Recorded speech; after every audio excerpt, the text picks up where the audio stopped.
ഓം ശ്രീ ഗുരുഭ്യോ നമഃ.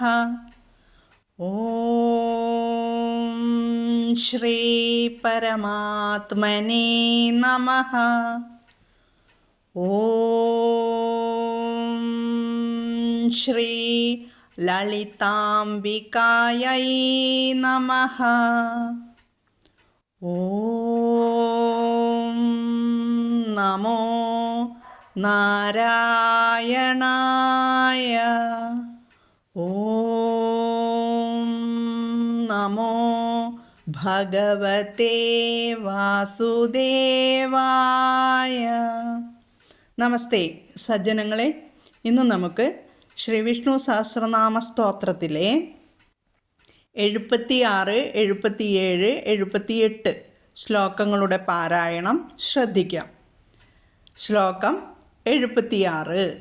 ഭൂതാവാസോ വാസുദേവ സർവാസു നിലയോ നലഃ ദർപ്പഃ ദർപ്പദോ ദൃപ്തോ ദുർധരോധാപരാജിതഃ. ഭൂതാവാസോ, അങ്ങനെയാണ്. ഭൂതാവാസോ വാസുദേവ സർവാസു നിലയോ നലഃ ദർപ്പഃ ദർപ്പദോ ദൃപ്തോ ദുർധരോധാപരാജിതഃ. ആദ്യം പദച്ഛേദം പറഞ്ഞു തരാം. ഭൂതാവാസഃ വാസുദേവഃ സർവ അസു നിലയഃ. ശ്രദ്ധിക്കണം, സർവാസു നിലയഃ എന്നൊരു നാമാണ്, പക്ഷേ അതിൽ തന്നെ നമുക്ക് പദച്ഛേദം വരും. പദച്ഛേദമല്ല, 3 പദങ്ങൾ കൂടി ചേർന്നതാണ്. സർവ അസു, സർവാസു, പിന്നെയോ നിലയഃ. അപ്പം നീ എന്തു വരണം? നിലയഃ എന്നല്ല, നിലയഃ, നിലയം കേട്ടോ, അത് ശ്രദ്ധിക്കണം. സർവാസു നിലയഃ അനലഃ ദർപ്പഃ ദർപ്പദഃ ദൃപ്തഃ ദുർധരഃ അധ അപരാജിതഃ. അതാണ് അവിടെ ദുർധരോധാപരാജിതഃ. പരാജിതഹയല്ല, അപരാജിതഃ എന്ന് നമുക്ക് പഠിക്കാം. അപ്പോൾ ഭൂതാവാസോ വാസുദേവ സർവാസു നിലയോ നലഃ ദർപ്പഃ ദർപ്പദോ ദൃപ്തോ ദുർധരോധാപരാജിതഃ. ശ്രദ്ധിക്കണം. ഇനി ഇതിൻ്റെ അർത്ഥം പറഞ്ഞു തന്നിട്ട് സന്ധികളിലേക്ക് വരാം. ഭൂതാവാസഃ, സകല ഭൂതങ്ങൾക്കും ആവാസം, അതായത് ആവാസം എന്ന് വെച്ചാൽ വാസസ്ഥാനമായിരിക്കുന്നവൻ ഭഗവാനല്ലേ. സർവഭൂതങ്ങൾക്കും, അതാണ് ഭൂത എന്ന് പറഞ്ഞത്. ഭൂതാവാസഃ, സർവഭൂതങ്ങൾക്കും ആവാസം, വാസസ്ഥാനം ആയിരിക്കുന്നവൻ. അടുത്തത് വാസുദേവഃ, മായ കൊണ്ട് ജഗത്തിനെ മൂടുന്നതിനാൽ വാസു, അദ്ദേഹം തന്നെ ദേവനും കൂടിയായതിനാൽ വാസുദേവൻ. സർവാസു നിലയഃ, സർവ അസു എന്നാൽ എന്താ? പ്രാണൻ, നമ്മുടെ ജീവശക്തി നിലയമായിട്ടുള്ളവൻ. സർവ അസുക്കൾക്കും നിലയമായിട്ടുള്ളവൻ, എല്ലാ അസുക്കൾക്കും നിലയമായിട്ടുള്ളവൻ. സർവാസു നിലയഃ, പ്രത്യേകം പറയുന്നു നിലയഃ, നീ ദന്ത്യമായിട്ട് ഉച്ചരിക്കണം. അടുത്തത് അനലഃ, അനലനാണ്. അപ്പോൾ അവിടെ ശ്ലോകപാരായണത്തിൽ വരുമ്പോൾ ന വർസ്യമാണ്. സർവാസു നിലയോ നലഃ, നിലയോ നലഃ, ശ്രദ്ധിക്കണം. ഇനി അനലഃ എന്ന് പറഞ്ഞാൽ പരിധിയില്ലാത്തവൻ, ശക്തി സമ്പത്തുക്കളുടെ അലംഭാവമില്ലാത്തവൻ, അളവറ്റ ശക്തിയും സമ്പത്തും ഉള്ളവൻ, അതാണ് ഇതിൻ്റെ അർത്ഥം. ദർപ്പഃ, ധർമ്മവിരുദ്ധമായ മാർഗത്തിൽ സ്ഥിതി ചെയ്യുന്നവരുടെ അഹങ്കാരത്തെ നശിപ്പിക്കുന്നവൻ. ദർപ്പഃ, ദർപ്പ ദർപ്പദഹ, ദർപ്പത്തെ നൽകുന്നവൻ. ഇവിടെ ദർപ്പത്തെ നശിപ്പിക്കുന്നവൻ ദർപ്പഹ, ദർപ്പത്തെ നൽകുന്നവൻ ദർപ്പദഹ, അഹങ്കാരത്തെ നൽകുന്നവൻ. അതായത് ഭഗവാൻ ചില സന്ദർഭങ്ങളിൽ ചിലർക്ക് അഹങ്കാരത്തെ പ്രദാനം ചെയ്തിട്ടുണ്ട്. അവരെ സന്ദർഭത്തിനനുസരിച്ച് നിയന്ത്രിക്കുന്നതിന് വേണ്ടി അഹങ്കാരത്തെ പ്രദാനം ചെയ്യും. അതുകൊണ്ടാണ് ഇവിടെ ഭഗവാന് ദർപ്പദഹ എന്നും കൂടി നാമം വന്നത്. ഇനി ആ രണ്ട് നാമങ്ങളും ഒന്നിച്ചു ചൊല്ലിയാൽ എന്തുണ്ടാവും? ദർപ്പഹ ദർപ്പദഹ. എന്നാൽ അദർപ്പദഹ എന്നും നാമം വരാം അല്ലേ? ദർപ്പഹ ദർപ്പദഹ, അദർപ്പദ എന്നവിടെ വരും. തൻ്റെ ഭക്തന്മാരെ അഹങ്കാരികളാക്കുവാൻ സമ്മതിക്കാത്തവൻ അദർപ്പദൻ. അതും കൂടി നമുക്ക് മനസ്സിലാക്കാം. ഇനി ദൃപ്തഹ, ഈ രണ്ട് നാമങ്ങളും ഞാൻ പറഞ്ഞു തരാൻ കാരണം ശങ്കരഭാഷ്യത്തിൽ ആദ്യത്തെ അർത്ഥം പറയുന്നുണ്ട്, അതുകൊണ്ടാണ്. ദൃപ്തഹ, സച്ചിദാനന്ദമയമായ സ്വസ്വരൂപത്തിൽ നിമഗ്നനായവൻ. ദൃപ്തഹ.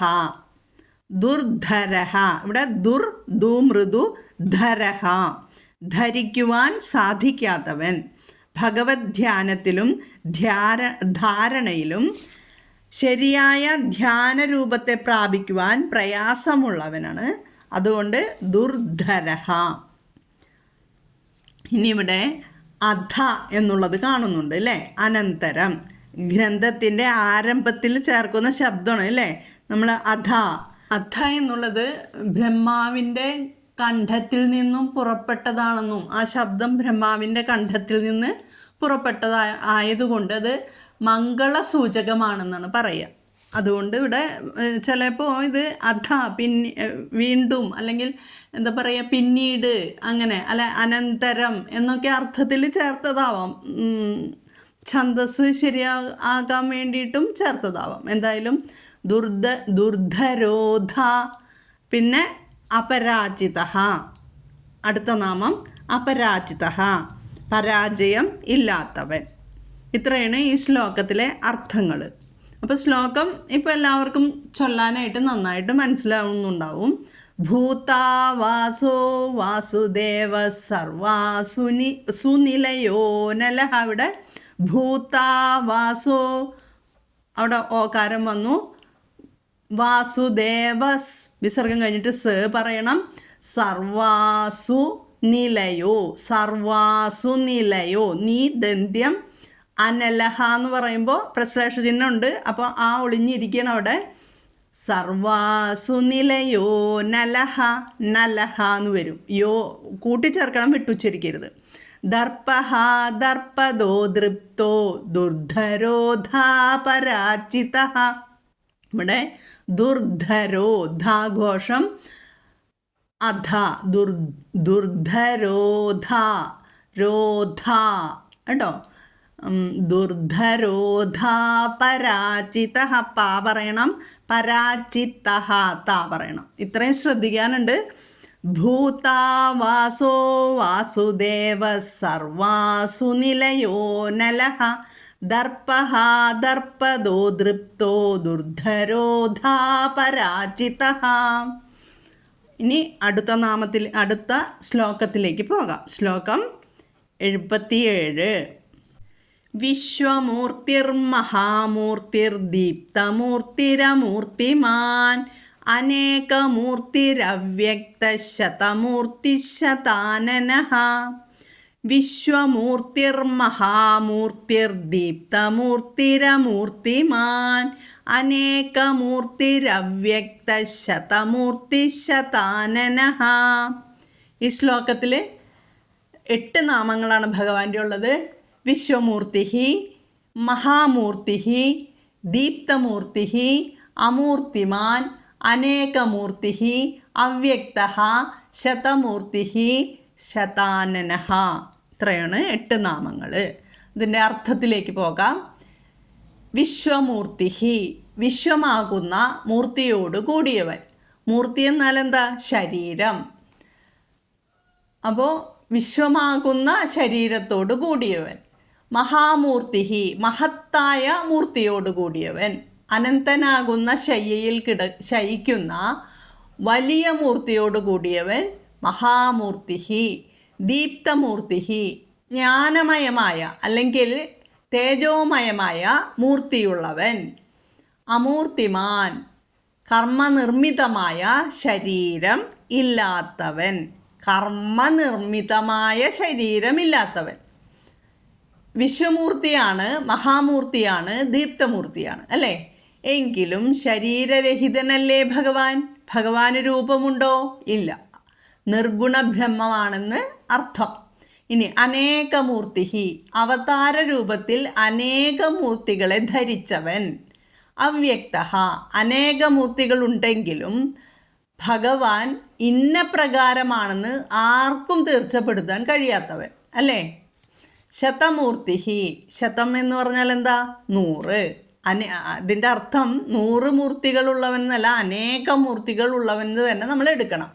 ശതാനനഹ, ആനനം എന്താണ്? മുഖം. 100 മുഖമുള്ളവൻ.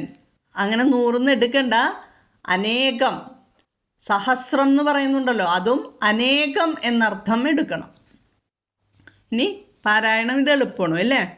77ാമത്തെ ശ്ലോകം എല്ലാം രേഭമാണ്. വിശ്വമൂർത്തി മഹാമൂർത്തി, അവിടെ രേഭം വന്നു. വിസർഗത്തിന് മുമ്പ് ഇക്കാരം വന്നു.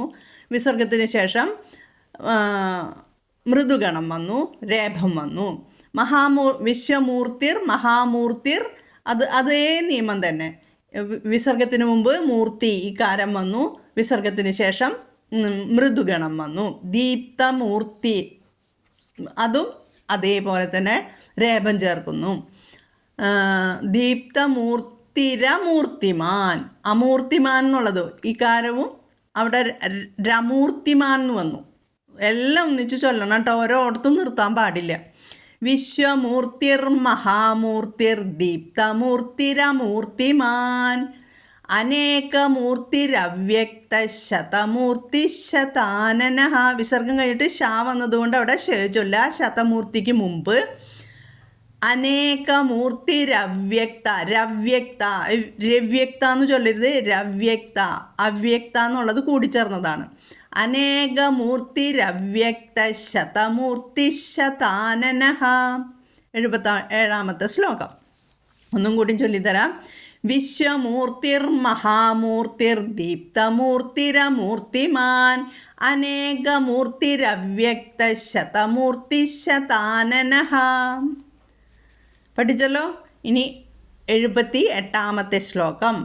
ഏകോ നൈക സവഃ കഃ കിം യത്തത്പദമനുത്തമം ലോകബന്ധുർലോകനാഥോ മാധവോ ഭക്തവത്സലഃ. ഏകോ നൈക സവഃ കഃ കിം യത്തത്പദമനുത്തമം ലോകബന്ധുർലോകനാഥോ മാധവോ ഭക്തവത്സലഃ. ഇത്തിരി ഉച്ചാരണം ശ്രദ്ധിക്കാനുള്ളതാണ്. ഏകോ നൈക, നൈക, നൈ ദന്ത്യം. അത് കഴിഞ്ഞിട്ട് സവഹ വന്നതുകൊണ്ട് സ ചൊല്ലണം, നൈകസ്. സവഹ കഴിഞ്ഞിട്ട് കഹ വന്നതുകൊണ്ട് ഹ ചൊല്ലണം, ജിഹ്വമൂല്യം. സവഹ് കഹ്. പിന്നെയും ക വന്നതുകൊണ്ട് കഹ് കിം. യത്തത്ത്, യത്തത്തല്ല യത്തത്ത്, യത്തത് എന്ന് പറയാം, യത്തത്ത്. പദമനുത്തമം, പദം മൃദു, അനുത്തമം വരുന്നതുകൊണ്ട് പദമനുത്തമം. ലോക, മിക്കവാറും ലോക ലോക എന്നാണ് എല്ലാവരും പറയുന്നത്, ലോക കായാണ്. ലോകബന്ധുർ, ലോകനാഥോ, മാധവോ ഭക്ത വത്സലഃ. വത്സലഃ ത് പറയണം. സംസ്കൃതത്തിൽ എല്ല് ചില്ലക്ഷരമില്ല. വത്സലഹയല്ല, വത്സലഃ. അപ്പോൾ ഏകോ നൈക സവഃ കഃ കിം യത്തത്പദമനുത്തമം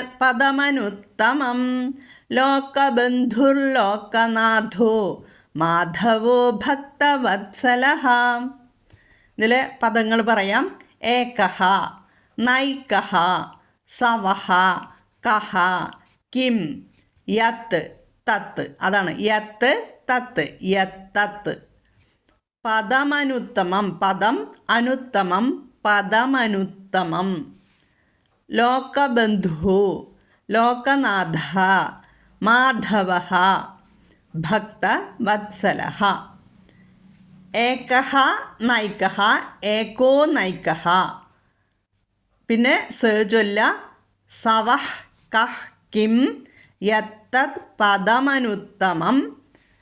ലോകബന്ധുർ രേഭം വന്നു, ലോകനാഥോ ധോ കടുപ്പിക്കുക, മാധവോ ധാഘോഷം, ഭക്തവത്സലഃ, ഭക്ത ഭാഘോഷം, കേത ഭക്ത വത്സലഃ.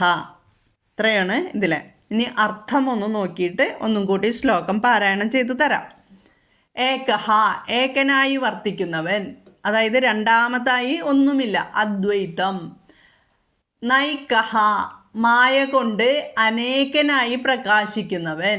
സവഹ, സോമലതയുടെ നീര് പിഴിഞ്ഞെടുത്ത് ചെയ്യപ്പെടുന്ന യാഗത്തിനാണ് സവം എന്ന പേര്. അപ്പോൾ സവം എന്ന യജ്ഞത്തിൻ്റെ സ്വരൂപമായിട്ടുള്ളവൻ സവഹ. കഹ, കഹ ശബ്ദം സുഖവാചകമാണ്, അതുകൊണ്ട് കഹ എന്നാൽ സുഖരൂപൻ. കിം, കിം എന്നതിനെന്താ, എന്ത് എന്നാണ് അർത്ഥം അല്ലേ? നമ്മൾ ആദ്യം പഠിച്ചിട്ടുണ്ട് കിം. ബ്രഹ്മം എന്തെന്ന് അറിയപ്പെടാത്ത വസ്തു ആകയാലും സകല പുരുഷാർത്ഥ സ്വരൂപം ആകയാൽ ബ്രഹ്മം തന്നെയായി കിം ശബ്ദം കൊണ്ട് വിചാരിക്കപ്പെടുവാൻ അർഹൻ എന്നാണ് ഇവിടെ ഭഗവാന് അർത്ഥം വന്നിരിക്കുന്നത്. യത്ത്, ബ്രഹ്മം ജനനമില്ലാത്തതാകയാൽ സ്വതസിദ്ധമാകുന്നു. യത് ശബ്ദം സ്വതസിദ്ധമായ വസ്തുവിനെ ഉദ്ദേശിച്ച് പറയുന്നതാകുന്നു. തത്ത്, ബ്രഹ്മത്തിനെ നിർദ്ദേശിക്കപ്പെടുന്ന തത് ശബ്ദം കൊണ്ട് നിർദ്ദേശിക്കപ്പെടുന്നവൻ. നമ്മൾ ഓം തത് സത്ത് എന്ന് പറയില്ലേ, ആ 3 പദവും ബ്രഹ്മത്തെ നിർദ്ദേശിക്കപ്പെടുന്നതാണെന്ന് ശ്രീമദ് ഭഗവത്ഗീതയിൽ ഭഗവാൻ പറഞ്ഞിട്ടുണ്ട് അല്ലേ? അപ്പോൾ ഓം തത് സത്ത്.